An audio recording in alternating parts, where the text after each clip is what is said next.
Om Sri Guru Cha Kapilo Gajakarnakaha Lambodharascha Vikato Vignarajo Vinayakaha Dhumaketur Ganadhyakshaha Palachandro Gajananaha Pakratundaha Surpakarno Herambaha Skandapurvajaha Shuklam Bharadharam Vishnum Sasivarnam Chaturbhujam Prasannavadanam Dhyayet Sarva Vignopashantaye Yasyad Viradavattradhya Parishadhya Parasatam Vignam Nidhanti Satatam Vishvaksenam Tamastraye Guru Brahma Guru Vishnu Guru Devo Maheswarah Guru Sakshat Parabrahma Tasmai Sri Gurave Namaha. With Bhagavan's grace, let us continue from where he left off. First, I just want to tell you how blessed I am to be able to read Bhagavatam and share this with such good people and such noble souls as you are. And I'm really, really very happy and extremely blessed, very fortunate. So let's continue now with the second chapter of second Skandham. Now here, Sukamuni is going to now tell us, we just finished saying how Bhagavan is present in the Virata Purusham.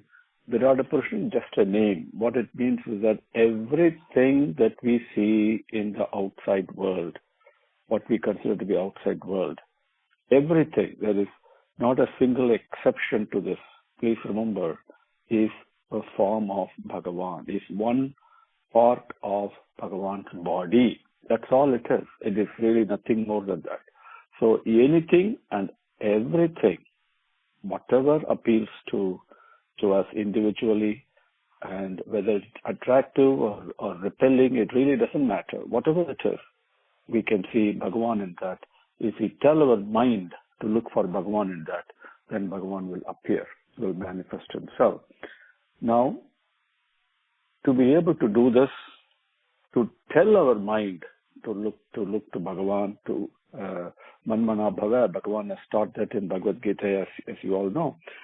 To do that, for the mind to do that, tremendous sadhana is required, discipline is required, phenomenal amount of discipline is required, sacrifice is required, so many things. Fundamentally, tyagam, sacrifice is what it is. So Kamani now is going to teach, and the teachings are extremely powerful, and they look almost impossible because we are so far removed from it in our lives that it looks almost impossible. But that is where the actual remedy and the medicine lies. So at least first, if we understand the message properly, and then comes the next question is to practice it. But first, let's try and understand that with clarity, because real Amritam is being given. Slokam number 1, chapter 2. Yevam pura dharanaya atmayonihi nashtam smritim pratyavaruddhya tushtat tata sasarja idam amogha drishtihi yata apyayate prak vyavasaya buddhihi. Vyavasaya buddhihi, very important. Evam pura dharanaya atmayonihi nashtam smritim pratyavaruddhya tushtat tata sasarja idam amogha drishtihi yata apyayate prak devasaya buddhihi.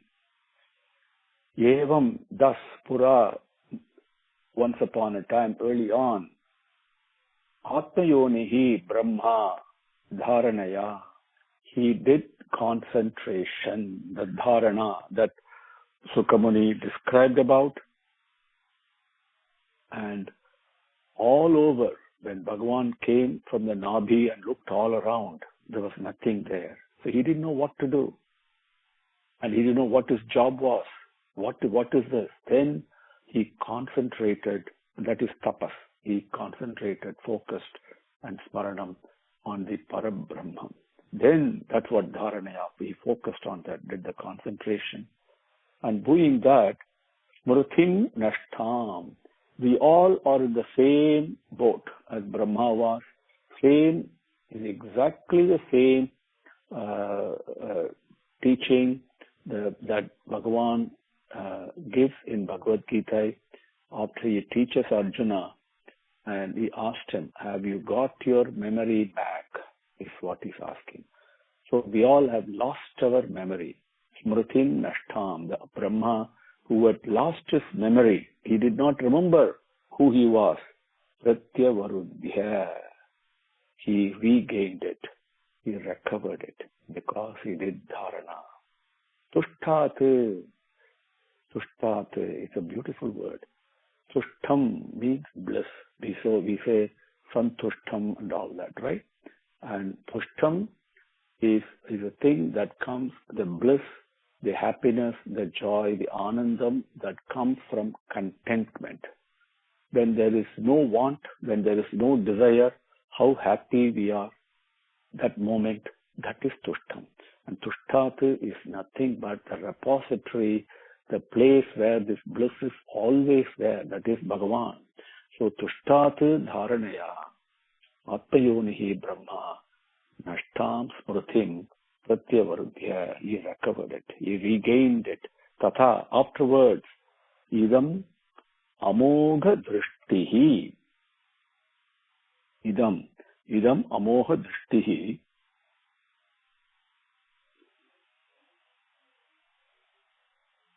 Amogha drishtihi means with very clear vision, with clear understanding. Our vision, our understanding is always clouded. It's always diffused. It is not clear. Because we are always bombarded and embedded with doubts, right? So where there is doubt, there is no clarity. Because we are not holding on to Bhagavan's lotus feet. Because he got that Pratyavarudhya, he remembered, focusing on Bhagavan, is idam here, amogha drishti, with clarity of vision, clarity of understanding, sasarja, he created again, yatha apyayat. Apyayat is creation. And prak means as it was before. The creation simply means appearance and disappearance. Something that disappears has to appear again, and it appears as it was before, only in different forms. We are all the same thing, appearing and disappearing in many shapes and forms, but the fundamental thing does not change. Please remember that. So, vyavasaya buddhihi, with clarity of intellect. When the intellect is clear, when buddhi is very clear and very strong, and all our buddhis are like unsharpened knives. We are not putting that to use at all. So they are dull. And that is why Adi Shankar calls us as mudha, right? And we are not fools, but we just have not utilized our God-given gift of intelligence, the vivekam. But devasaya buddhi, with absolute assured intelligence. The assurance comes, when can we be really sure of something? Only in the company of Bhagavan. Now, nowhere else can we be sure of something. There will be an element of doubt. But when you have Bhagavan as your company, when you have the form in front of you, when you're able to embrace and talk to him, then there is an assurance, a surety that comes that is unshakable.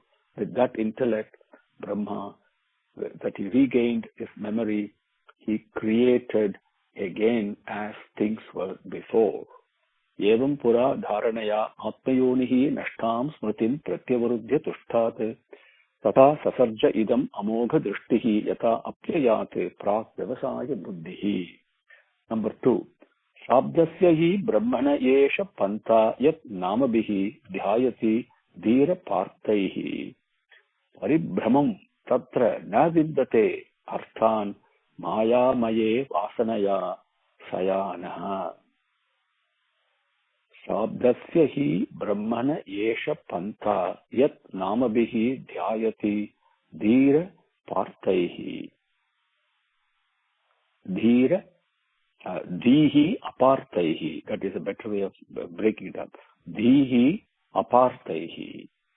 Paribhramam tatra na vidyate arthan maya maye vasanaya Sayana.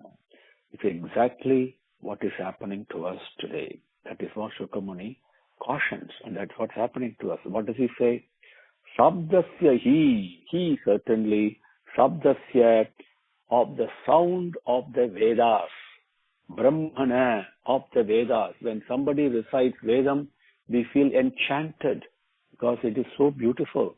And in that Sabdam, we get immersed, we get imbibed, but that's actually taking us in the wrong path, is what he says. Now please understand this carefully.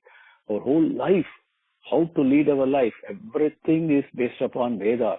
But as in Bhagavad Gita, Swami says, one who has touched the lotus feet and holding on to it, what can Vedas do for him? It is like having the whole world full of water and you're looking for water to drink. It is like that. So we are talking of beyond an intellectual understanding. And please remember this. That's what he's talking about. Sabdasyahi Brahmana Yesha Pantha. Pantha means the pathway. Yet Namabihi. There are so many names that we talk about in this world, in this universe. Just imagine. Everything has got a name, right? Everything.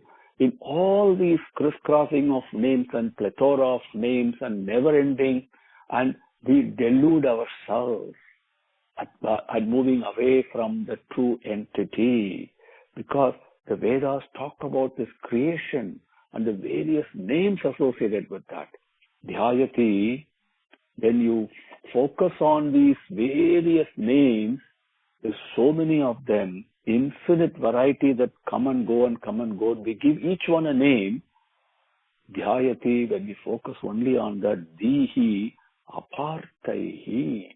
Our intelligence goes after Apartaihi in meaningless ways. Meaningless ways. Because they really take away from the Ekam Sat. We just get immersed in ourselves and enchanted in this phenomenal movie that is going on. We forget the basic support, the screen on which all this is being projected, right? We forget that. That's what he's cautioning us. Paribramam. Then, when we are wandering like this, Tatra, here in this world, na vindate. We cannot enjoy joy. We cannot have happiness or joy because we are in the wrong path. We are immersed and mesmerized and enchanted by these various names that the Vedas talk about describing this world. Panchabhutangal, that's Sukshmam, so Panchapranangal. So many ways we have the karmam and vasanas and karma palan. So many things are there, right? Yajna. All these are all names that give us some meaning, but they don't capture the entity. So getting engrossed in that, we lose our ways, and in meaningless ways, we don't derive joy or happiness. Maya Arthan. Arthan means the essence of things we miss. Therefore, we are not happy. Maya Maye. Getting engrossed in this delusion that has been created. Vasanaya Sayanaha.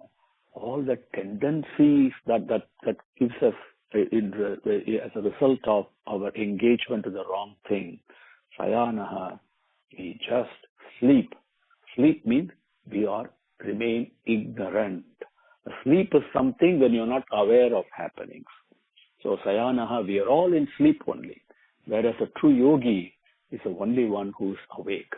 We are all asleep to the truth, and we are not awake to that.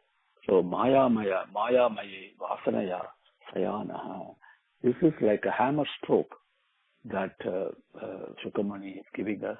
Please remember this very carefully, that even beyond the Vedas, we must go. Vedas we must imbibe. Yes, they are important for us to lead our life, how to conduct and all. But that is not the end goal. The end goal comes only from the heart, which is Avyaktam Hridayam. We saw that earlier. Only through prema and love. Remember that. Abdasya hi brahmana yesha pantha yat namabihi dhyayati dihi apartaihi paribhramam tatra na vindate arthan mayamaye vasanaya sayanaha. Number 3, ataha kavihi namasu yavat artah syate apramattah vyavasaya buddhihi siddhe anyata arte na yateta tatra parishramam tatra samikshamanaha. How should we live our life? This is what is now beginning to talk about. This is so diametrically opposite to the way we are living our life right now. So this will be a shock for you, and pay full attention with reverence to Sukamuni and to this Bhagavan, and he will guide us through. Ataha kavihi namasu yavat artah syat apramattah vyavasaya buddhihi siddhe anyata arte na yatheta tatra parishramam tatra samikshamanaha. Ataha kavihi, ataha, therefore, kavihi means a learned person. Namasu yavat artaha. Samikshamanaha, let me take that. Kavihi samikshamanaha. Samikshamanaha means one who has a discriminating ability, one who is applying his buddhi, therefore he is highly discriminatory. Discrimination here does not mean a discriminating between a man and a woman, between a child and an old man, or that kind of a thing. Here we are talking of a discrimination, means that discriminate between temporary and permanent. Temporary and permanent.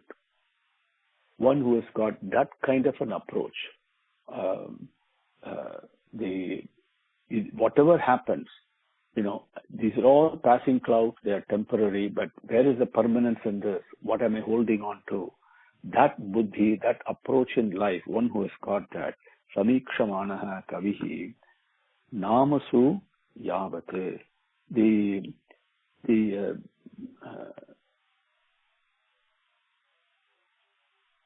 namasu means only in names only. Yavate means with very minimum. Artaha is necessity.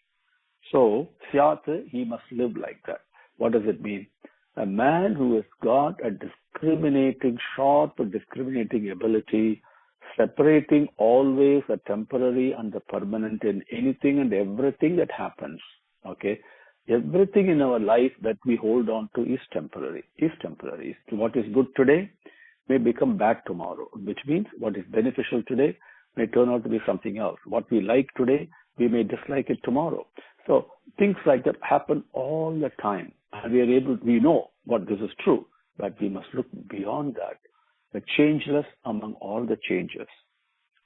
That person, that buddhi, must live with minimum amount of things, material objects, as absolutely necessary for him to lead his life. That's a fundamental teaching. Syat means artaha, necessity, yavate, minimum. Now, apramattaha, there are so many enchanting things, so many things are attracting us in life, but we should not get confused with all of them. Apramattaha, without getting confused. Vyavasaya buddhihi, must have a resolute, a firm and a clear intelligence. They must lead his life with it's not like what we call as a minimalist approach. Minimalist approach is a limited version of what Sukamuni is teaching us. A minimalist approach is a person, yes, who does not waste things, who has got only absolutely minimum things to live, but he's still selfish. Okay, he's still hanging on to his money, right? He doesn't want to spend the money. Remember, this is not that. This is basically what do I need to live? And he's going to explain this further in the next one or two slokams. So with the minimal amount of things necessary to live without getting attracted to and getting confused by so many other things happening, and must do this with resolute and clear intelligence. Then, siddhe, for success. Siddham means, siddhi means fulfillment, achievement. Here means success. Success in what? Success in achieving happiness. being happy while we are living in this body, right? While living, we must be happy, enduringly happy. That is important. That siddhe anyata arte na yatheta. With anyata, with other things, in other words, not living with minimal necessary things, but going with other things, na yatheta, it will not be obtained. And what happens is, when we go for all the other things other than the essential things, where the real remedy is, where the real medicine, where the real panacea is for happiness, Satra parisramam, we are only putting in hard labor and hard work, but we are going after the wrong things. This is what we do in our life. We definitely work hard. We do so many things, but we always go seek the wrong things. That's why we are not enduringly happy. So, now he says, live with minimal necessary things to live. Don't be confused by all the other things that's happening. Then achieve success through this method, not by going after all the unnecessary things and working hard towards them. Putting it in a very crude translation. Ataha kavihi namasu yavat artah syat apramattah vyavasaya buddhihi siddhe anyata arte na yateta tatra parisramam tatra samikshamanaha. Number 4.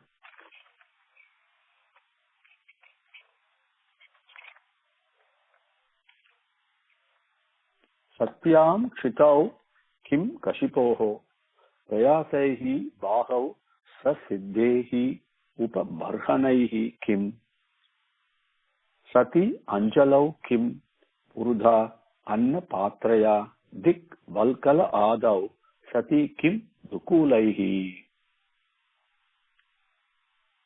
Satyam kshitau kim kashipoho prayasaihi bahau swasiddhehi upaparhanaihi kim sati anjalau kim purudha anna patraya dik valkala adau sati kim dukulaihi.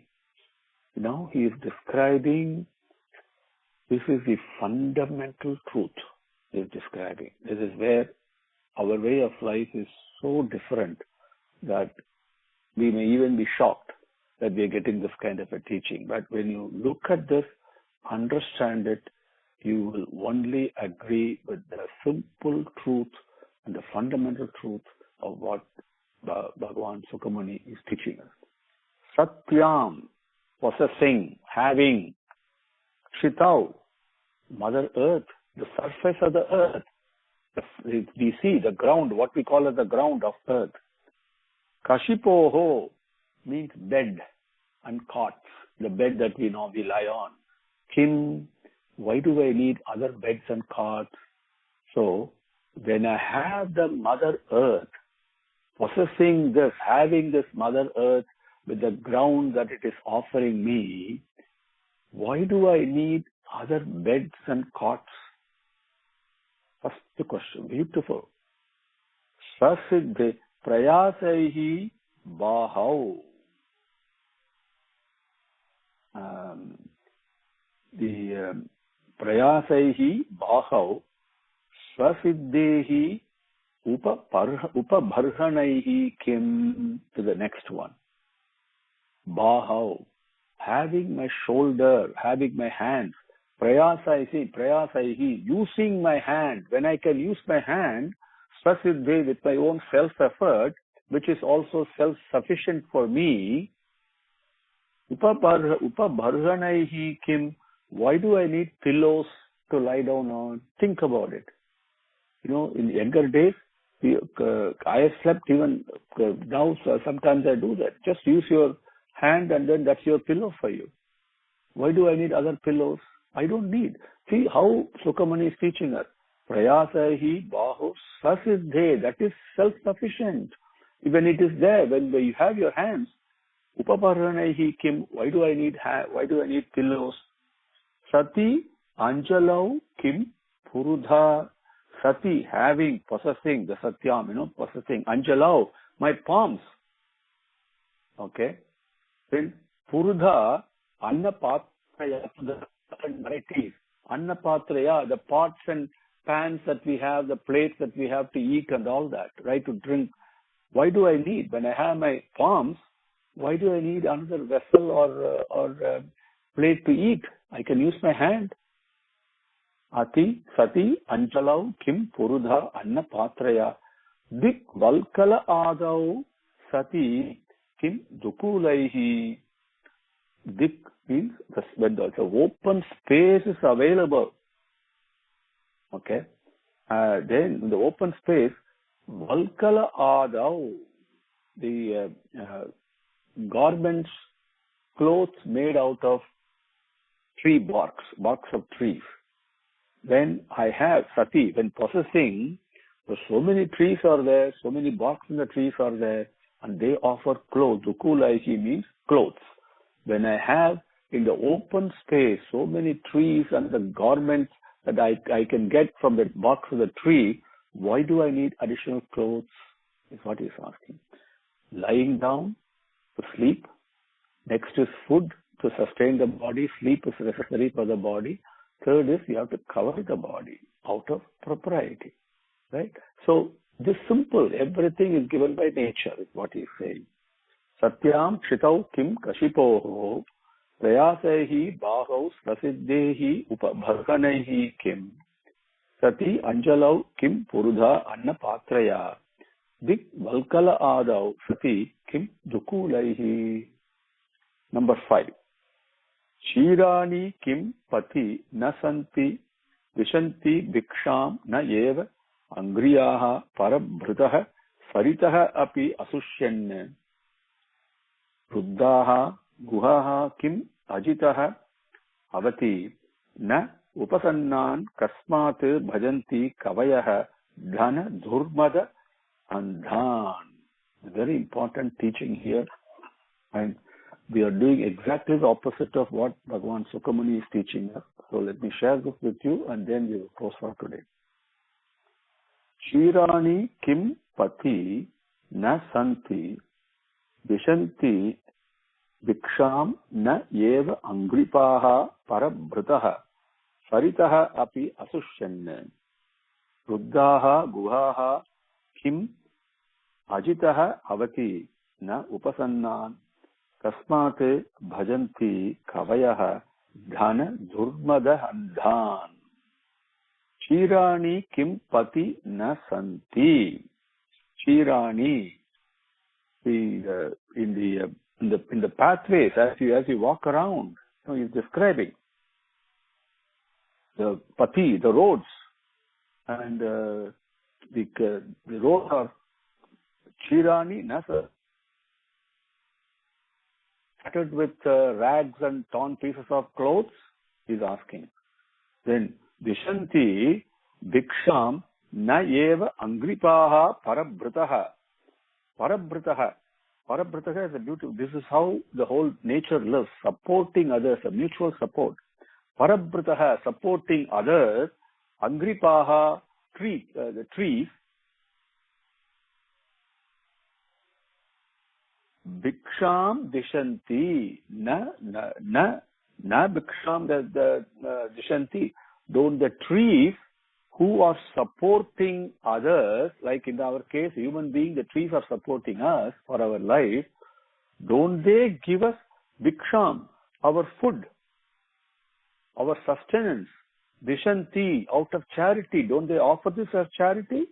When the trees are there to offer this charity, because they are caring about supporting us, they do that. Saritaha api asusyan. Now you have to add to this. Have the rivers gone dry? So there's water available. Ruddhaha, Guhaha, Kim, or the caves and the caverns and all that, have they become closed? They are open, so you can go there and take shelter also. Ajitaha, Kim Ajitaha Avati, the beautiful word. Kim Ajitaha Avati, Na Upasannane. Always remember that. Ajitaha is Bhagavan, Almighty. Ajitaha, somebody whom cannot be defeated, cannot be won over. Won over is the wrong word. You can win Bhagavan over. with love. Okay? How do you get Bhagavan to be a servant? Only if you love him wholeheartedly. Then he serves you. But here, Ajitaha Avati, does Almighty Bhagavan, does he not protect us? Protect Upasannan, those people who have surrendered to him. Does the Lord not protect you? Protect them? You say, why are you worried? Why are you worried about your upkeep and welfare? Everything is given in nature. And on top of that, the Almighty Bhagavan, who, if you surrender to him, will he not protect you? Ananyas chintayanto mam ejanaha paripasate tesham nityabhiyuktanam yoga kshemam vahami aham. He has given that assurance. So, kim ajitaha avati na upasannane. Will Bhagavan not protect those people who have surrendered to him? Kasmat. What for? Why? These kavayaha, so-called learned people, dhana durmada andhane. Durmada andhane dhana. People who are intoxicated with wealth. Kasmatu, why? Kavayaha, these so-called learned people, bhajanti. Why do they worship and praise them? Praise these people who are intoxicated with wealth. Why do you, in other words, put it in our language? As Swami says, why are you a beggar? Never be a beggar. Though just because somebody has got money and he's got, don't go and fall at his feet. That's wrong. This is exactly what he's saying. Kasmat bhajanti kavayaha dhana durmada andhane. Durmada andhan. Durmada, with a durbuddhi. Buddhi is speaking wrongly. Mandha andhane. This is intoxication with the madam, with the garvam, with the pride, with the arrogance, because of dhanam, because of wealth. Those people, kavayaha, kasmatu bhajanti. Why do these so-called learned people, the learned scholars, why do they go and fall at their feet, worship them, praise them? Why? So, Tyagaraja has given a beautiful song also about the same thing, right? Nitisala Sokama, that Rama Sannidhi Sevudu Sokama, right? Chirani kim pati na santi dishanti bhiksham na yeva ambripaha parabhritaha saritaha api asusyan ruddhaha guhaha kim ajitaha avati na upasannan kasmat bhajanti kavayaha dhana dhurmada andhan. Om Shri Gurubhyo Namaha. Harihi Om. Samasta lokaha sukhino bhavantu. Samasta